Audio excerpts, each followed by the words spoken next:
Sungguh salah seorang dari kalian beramal dengan amalan penghuni surga, sehingga jarak dia dengan surga hanya tinggal sehasta. Kemudian sudah didahului oleh takdir. Maka di penghujung hayatnya dia beramal dengan amalan penghuni neraka, lantas dia masuk neraka. Ini tidak sesuai dengan akidahnya Amr bin Ubaid yang dia Qadariyah. Mu'tazilah Qadariyah. Dia menolak takdir. Maka dia berkata, seandainya saya mendengar hadis ini dari A'mash, saya akan dustakan dia. Kalau saya dengar dari Zaid bin Wahab, saya akan dustakan dia. Kalau saya dengar dari Ibnu Mas'ud radhiyallahu anhu mengucapkan ini, saya tidak akan terima. Walau sami'tu Rasulullah SAW yaqulu hadza la radattuhu. Kalau saya dengar Nabi mengucapkannya, saya akan tolak. Bayangkan. Walau sami'tu Allah yaqul, kalau seandainya aku mendengar Allah yang mengucapkan ini, laqultu, aku akan berkata, laisa ala hadza akhadhta mitsaqana. Ya Allah, bukan kau tidak menyuruh kami untuk mengimani yang seperti ini. Jadi dia memang ingin menolak apa? Hadis. Tidak sesuai dengan otak dia, tidak sesuai dengan akal dia. Ya. Metode Ahlul Bidah terfokus pada 3 metode. Metode pertama yaitu menolak nas-nas syar'i yang tidak sesuai dengan hawa nafsu mereka, dan mereka nekat untuk menolaknya. Yang kedua, mereka tidak berpegang teguh dengan usul atau pokok-pokok agama. Mereka bermain-main di situ. Nanti akan kita jelaskan maksudnya. Yang ketiga, mereka bikin metode-metode baru. Ya. Jadi pertama, mereka tolak dalil-dalil dengan tidak sesuai hawa nafsu mereka. Metode usul yang ada, mereka main-maini. Mereka tidak berpegang teguh. Kemudian mereka bikin metode-metode baru. Ini tiga cara mereka dalam membuat bid'ah mereka. Taib, yang pertama, Ahlul Bidah, mereka menolak dalil-dalil nas-nas yang tidak sesuai dengan hawa nafsu mereka. Dan ini sudah ada sejak zaman dahulu, seperti dilakukan oleh Amr bin Ubaid. Amr bin Ubaid ini salah satu tokoh Mu'tazilah, ya, yang orangnya dikenal sangat zuhud dan ahli ibadah. Amr bin Ubaid zuhud dan ahli ibadah. Karena zuhudnya dan ahli ibadahnya ini, banyak orang yang terpedaya dengan dia. Padahal pemikiran apa? Mu'tazilah. Secara akidah sesat, tapi secara ibadah kelihatannya luar biasa. Sering menangis, kemudian rajin beribadah, zuhud dalam dunia. Ya. Maka akhirnya orang banyak terpedaya ikut dia. Dan betapa banyak ahlu sunnah juga demikian, terpedaya dengan seorang misal tokoh bid'ah, tetapi orangnya lembut, orangnya santun, ya, suka menangis, ya. Ya. Apalagi ibu-ibu ya suka. Ini ustadznya suka menangis. Sama dengan saya suka menangis di rumah. Akhirnya terpedaya dengan apa? Akhlaknya. Padahal seorang harus menilai bagaimana akidahnya. Inilah Amr bin Ubaid, banyak orang terpedaya karena dia memiliki zuhud, kezuhudan dan juga semangat dalam beribadah. Dia pernah berkata tentang hadis Ibnu Mas'ud, hadis yang kita kenal dengan hadis As-Sadiqul Masduq, ya, tentang perjalanan janin yang pertama nutfah 40 hari kemudian seterusnya, hadis Ibnu Mas'ud. Maka dia berkata, yaitu hadis inna ahadakum yujma'u fi batni ummihi 40 yawman nutfah. Salah seorang dari kalian, kata Nabi SAW, akan dikumpulkan dalam perut ibunya 40 hari dalam bentuk nutfah. Tsumma yakunu mithla dzalik, kemudian dan seterusnya. Nah, dia berkata, "Tsumma yakunu 'alaqatan mithla dzalik." Kemudian dia berkata, "Lau sami'tul A'mash yaqulu hadza lakadzabtuhu." Kalau saya mendengar hadis ini dari A'mash, saya akan mengatakan kau dusta. Walau sami'tuhu min Zaid bin Wahab, kalau saya mendengar hadis ini dari yang lebih atas lagi dari Zaid bin Wahab, perawi yang selanjutnya, lama saddaqtuhu, aku tidak akan membenarkannya. Kenapa? Dia tidak sesuai dengan akal dia. Karena hadis tersebut menyebut tentang takdir. Ya, di akhir hadis Rasulullah SAW berkata, "Inna ahdakum ya walladzi nafsu Muhammadin biyadihi ya. Inna ahdakum la ya'malu bi amali ahlil jannah hatta ma bainahu wa hatta ma yakunu bainahu wa baina illa dhira' fayasbiqu 'alaihi alkitab fayamalu bi amali ahlin nar fayadkhuluha." Sungguh salah seorang dari kalian beramal dengan amalan penghuni surga, sehingga jarak dia dengan surga hanya tinggal sehasta. Kemudian sudah didahului oleh takdir.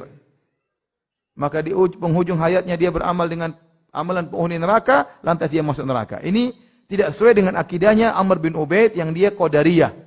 Mu'tazilah Qadariyah. Dia menolak takdir. Maka dia berkata, seandainya saya mendengar hadis ini dari A'mash, saya akan dustakan dia. Kalau saya dengar dari Zaid bin Wahab, saya akan dustakan dia. Kalau saya dengar dari Ibnu Mas'ud radhiyallahu anhu mengucapkan ini, saya tidak akan terima. Walau sami'tu Rasulullah SAW yaqulu hadza la radattuhu. Kalau saya dengar Nabi mengucapkannya, saya akan tolak. Bayangkan.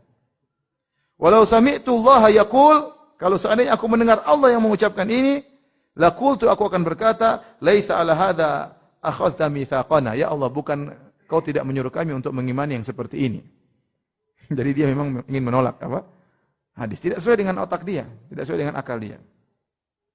Demikian juga Amr bin Ubaid al-Mu'tazili, dia pernah berkata, "Lau kana tabbat yada Abi Lahab fi lauhil mahfuz," kalau firman Allah tabbat yada Abi Lahab, sungguh celaka kedua tangan Abu Lahab, sudah ada di lauhil mahfuz, sudah ditakdirkan, lam yakun lillahi alal ibadi hujjah. Kalau kita Allah tidak punya hujjah untuk menyiksa Abu Lahab. Jadi dia mengingkari takdir. Ya. Otaknya tidak sampai sehingga dia tidak terima ayat-ayat atau hadis-hadis yang menurut dia tidak sesuai dengan akal dia. Ya. Ini contoh ya.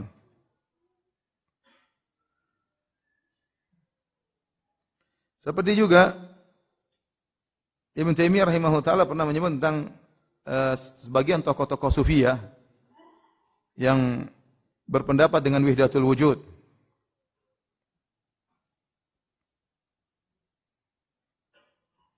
Bahwasanya dia mengatakan, orang tersebut mengatakan, tokoh sufi tersebut, wa haddatsini thiqah alladhi raja anhum lamman kashafa lahu asraruhum annahu ya'ni at-Tilimsani qara'a alaihi fusul hikam li Ibni Arabi.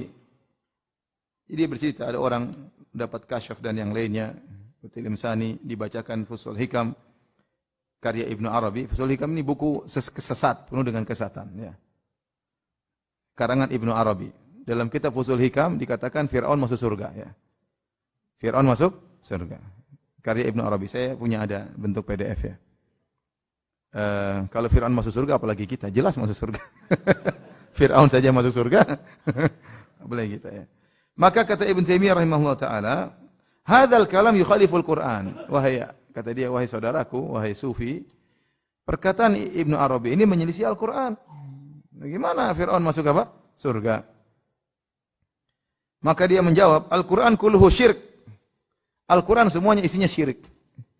Innama tauhid fi kalamina. Ini Ibn Taimiyah pernah berdebat dengan orang seperti ini. Kata orang ini, tauhid itu yang akidah kami yang tauhid.